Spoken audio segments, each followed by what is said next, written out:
Okay, I'm going to let you know something. This is going to be a little bit quiet potentially. I don't think it will, but the thing is, I'm home alone, so I can get loud. So if I have it on the setting I usually have it on and I get really loud at a time, it's going to sound terrible. So I have it a little bit quieter. Should still sound fine right now. And I can be loud, so hopefully it doesn't go too bad. To my friend who fucked up the first take at this podcast, I was 75 seconds in after a banger intro. He just spams my phone. No, I'm kidding. But he sent me a snap, and then I got another random snap too, and I had to pause it, and then I went back because it was a sick intro, and it was natural, and it was sick, but then I hit the fucking stop recording button rather than resume recording, and it made me, so I just deleted it. And obviously you're not going to do another intro like that again because then it's not natural because the whole thing was fucking working around my cat. Makes sense? So, fuck. But, hi. It's 11:48, sorry, on a fucking March 9th, about to be March 10th. Let's talk about the day. I woke up quite late because, to the homies, obviously I was not in Burlington to chill, but I was in Burlington and then drove back to Kingston and got home at 1:30, so I woke up quite late. But then I hit the gym. That was a good time. Had some spagoopy, and then I watched a movie, and now here I am. I'm not kidding. I woke up really late. That's all I'm going to say. I'm not going to say specifically when, but it was well into the afternoon. Still had 2 hours at the gym and a nice movie, but yeah. Talking about gym, the cardio machines are fire, man. I mean, I love the gym. I miss the gym. I missed the gym, sorry, but now that I'm back, it's fire. I can't wait to just keep going at it because it's the best fucking feeling in the world. Like, you hit the gym, you might feel, I got off the fucking cardio machine today, and I was 20 minutes at 185 heart rate. Like, that's, obviously, you have your hands on the fucking machine, and the whole time for 20 minutes of pushing, it was 185 to 190 on my heart rate, and I was, and then I just get off, and my legs are like, bro, I'm going to kill you, and then I just went and stretched for like 20 minutes, kept lifting a little bit at the upper body, and then hopped on just the fucking jogger machine and jogged for a little bit just to kind of cool off. And by the end of it, I mean, it's amazing. It's a beautiful feeling. I feel way better than I would have if I didn't go to the gym today, And it's fucking 11:50 at night. So I'm like, oh, God, Callum, what are you going to do with all this energy? Well, I'm probably just going to fucking pass out. And,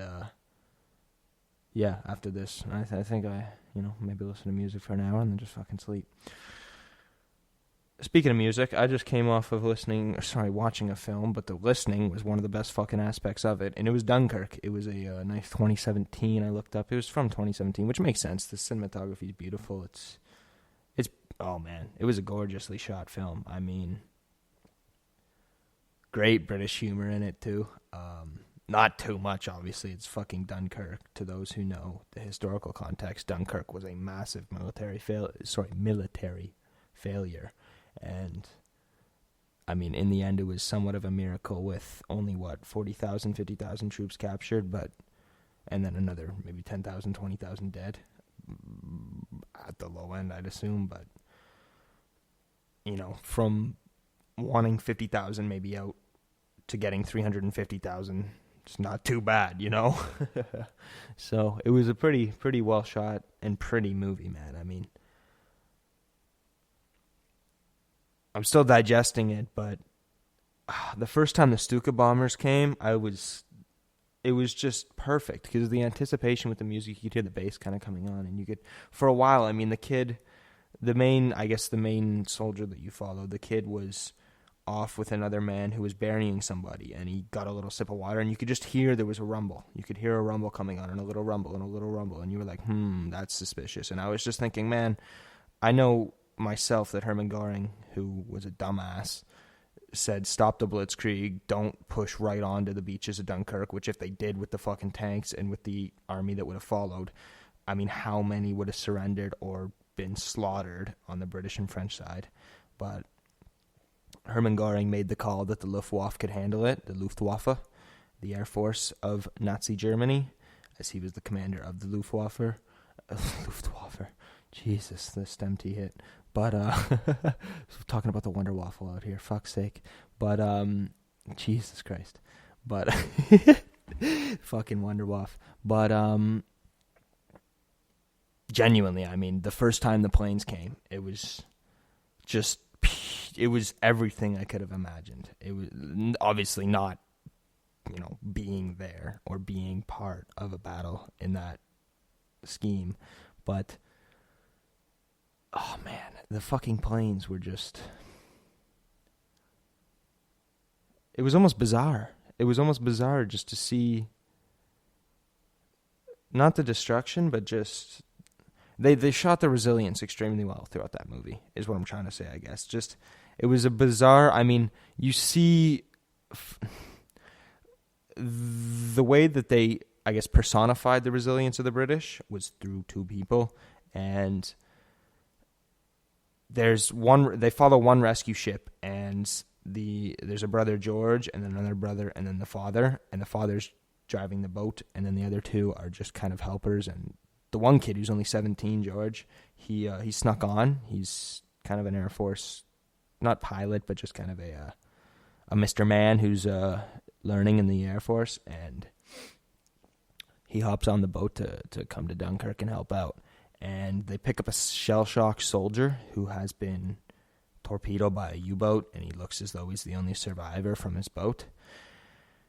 And after a while, I mean, the shell-shocked man, he's locked in. He escapes from a locked-in chamber. He finds his way out, and he just goes, turn the fucking ship around. Like, I cannot go back to Dunkirk. I already escaped, and I barely escaped with my life. My friends didn't, right?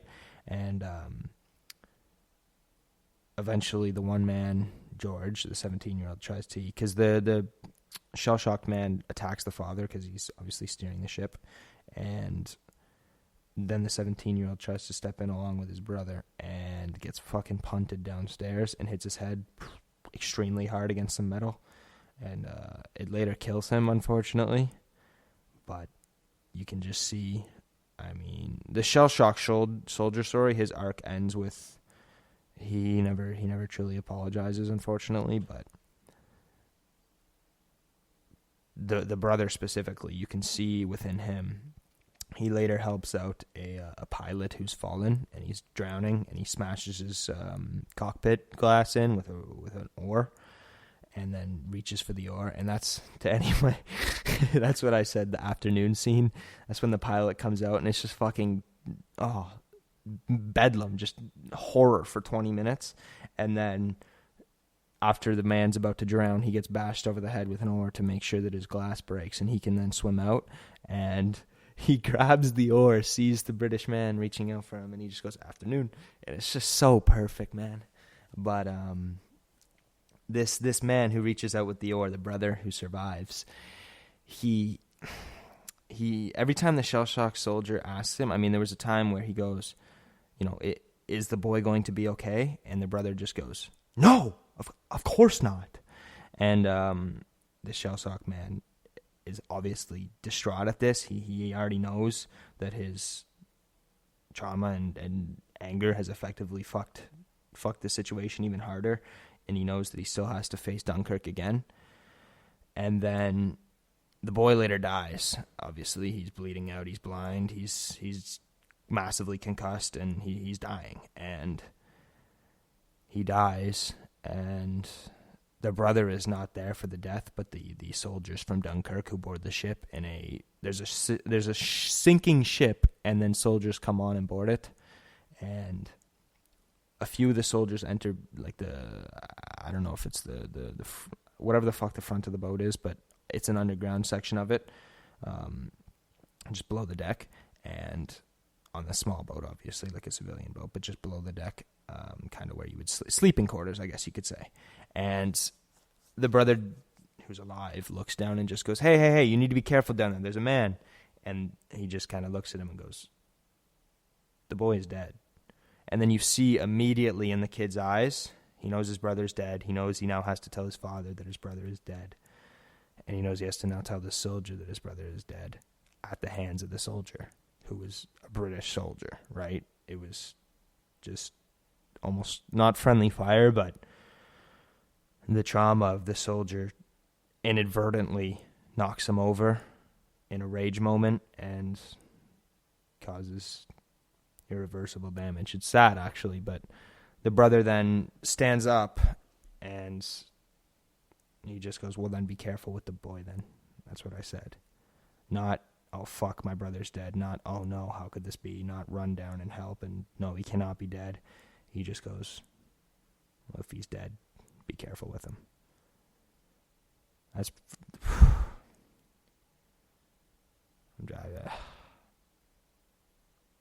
That's...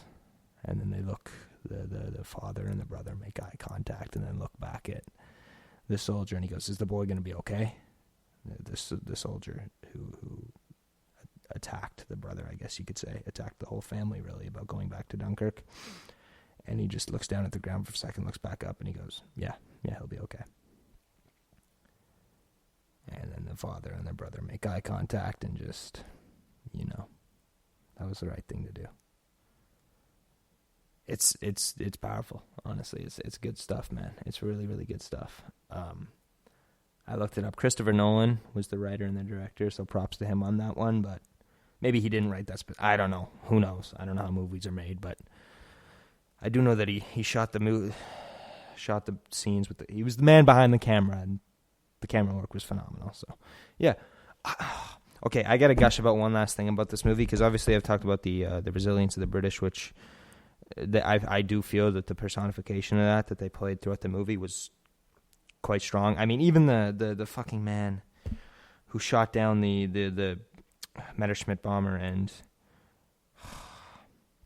his props out, but he manages to land, and then he's captured, but he obviously shoots the flyer into his plane because he has a burning plane. He lets the Germans know to capture him as they take on Dunkirk after the last men are evacuated. And, well, not last men, but he's way off the main beachhead, obviously, at this point. He's landing a plane fucking kilometers away, right? But, yeah, he's captured by some Nazis, and it's just after he shoots down a Messerschmitt with his prop engine gone, and it's cool, man. It's genuinely, and even, like, it's so bittersweet, the resilience about it, too, because as I say,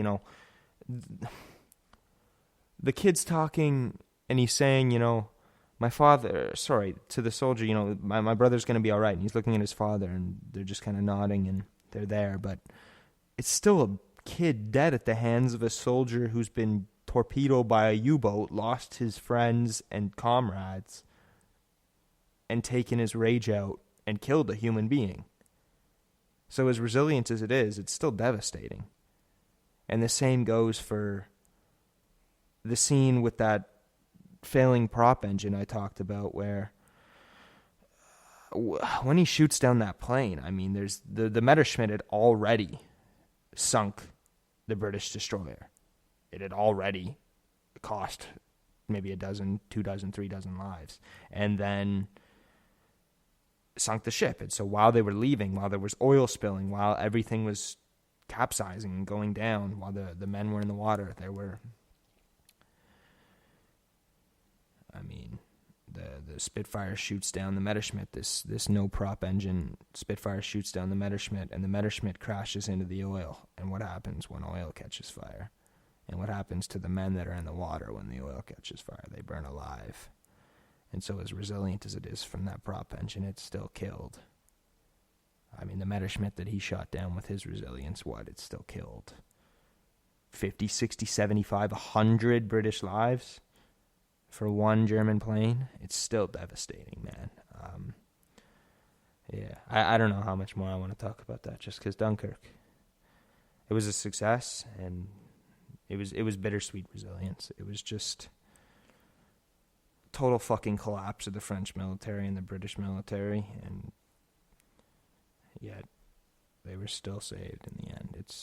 Some of them were still saved in the end. It's spectacular. And that was a really, really good capturing of it. Honestly, I enjoyed that movie thoroughly. It was very well shot, very well done. Moving on, back to the old gymnase, maybe, on a bit of a lighter subject, because that is tough to talk about, if I'm honest, but I love talking about it, because history, man, it's beautiful. And when it's shown very well through film, then you gotta talk about it. It's beautiful. And I wish I had seen that movie earlier, honestly. It was very, very well done. I loved it. Back to the gym. on the lighter note, I don't know what it is about my elbow, man. I don't know what the fuck it is, but one day you wake up and it feels great. And then one day you wake up and you bend it and it just goes, hey, you know how you did this yesterday and it was totally fine, it didn't hurt, and it was really loose and nice? Yeah, now it's just going to fucking burn, and it's going to stab, and it's going to suck. Like, bicep curls today were impossible. I've been doing 17.5 pounds with my new elbow, and just kind of, doing it, even just sitting down and doing it there where you're somewhat on the incline, but you're also somewhat on the decline, and you have to provide more effort into your body to lift the elbow, or to lift the fucking weight with your elbow and your bicep. But fuck, man, today I'm down to 12.5 standing because I tried 15 and it fucking killed, and I'm just like, really? Okay, I'll see about that tomorrow. Obviously I don't want to hurt myself, but still, it's like, get the fuck out of here. There's no way, man. No fucking way that I'm down like that. It's just, I guarantee you tomorrow I'm going to wake up, go to the gym, and it's going to be a fucking 17.5 again. It's just, I swear to God, one day this elbow, it'll just blow up in your face, and then the next day it's fine. And then the next day it's fine, and the next day it's fine, and then it's just death.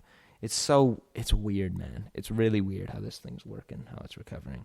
Because I got full range of motion, man. I can do everything that I want to do. No, obviously not like that, but I can do everything mobility-wise that I want to with my elbow. It works. I can move it wherever I want to. It feels normal to do that. But then it doesn't one day, and it's like, what the fuck was that? Suck my ass. So, yeah. I don't know. Hopefully the gym, it was still great today, don't get me wrong. The cardio was beautiful. But, yeah, I don't know. It was weird.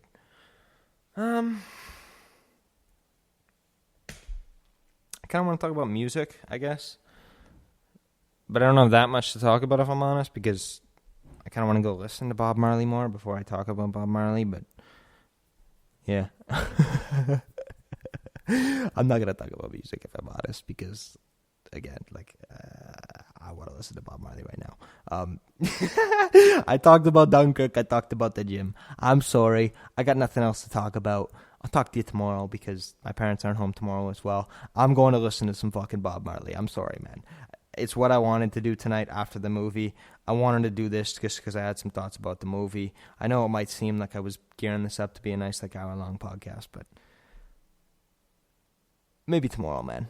Maybe tomorrow, because I want to go listen to some music and go to bed. I'm tired. I was sat here like, yeah, I'm cool. Well, wait. Let me talk about one thing. Here's why I'm tired. Have you ever had, there's marijuana. It's a thing, pot. I was going to say, no, but weed. Everybody knows what that is. You take the stems, you throw some coconut oil, you throw some butter in a pot with some water. You let the shit dissolve after it started boiling, the water. And then you put some stems from your fucking weed in there. You don't put flour in there. That's retarded. Sorry. Ridiculous. But genuinely, who the fuck would do that? So what do? You take your stems in, you take your stems out, you shake them all about, you stir them up, and then you hear me, dog. That's what's got me tired, is the fact that I took the edible 3 hours ago now, and it's late at night. So, yeah, man, I got nothing else to really talk about. I want to go listen to some music because I got the good speakers because my parents are gone and I can play the good speakers, and I really want to go listen to the whole Kaya album, I think. So let me do that, please. Straight up. Here.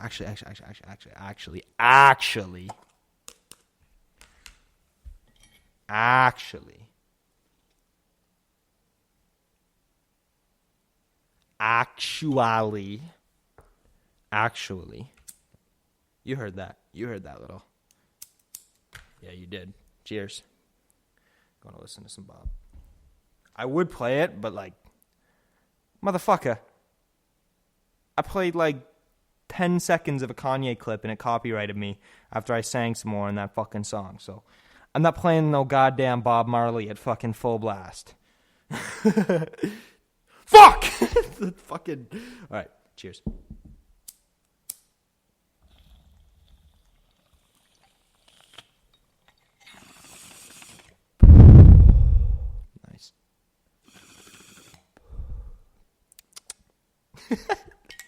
Yeah. That was tiny, obviously, but it was a little tasty. Alrighty. Good night. I'm going to go listen to some Bob.